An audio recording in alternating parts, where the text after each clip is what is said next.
Welcome to GuideUp. In this video, I'm going to guide you on how to create Discord account. For that, make sure you get the application at the first. Now here you need to simply tap on register. Now here are two options. You can enter using your mobile number or your email. For this video, I will go for email. After you are done, you can simply tap on next.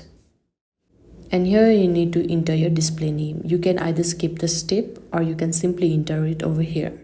After you are done, you can simply tap on next.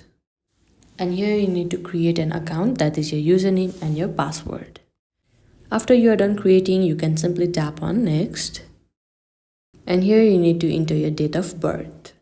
After you are done, you can simply tap on create an account. This kind of box will pop up. Simply tap on confirm. Now this kind of puzzle box will pop up. Please click image containing an animal sitting or lying down. After you are done, you can simply tap on verify. And now you can see that the Discord account has been created.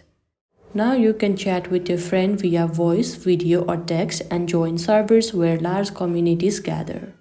I hope you found this video helpful. Don't forget to like this video and subscribe our channel GuideUp. Thank you.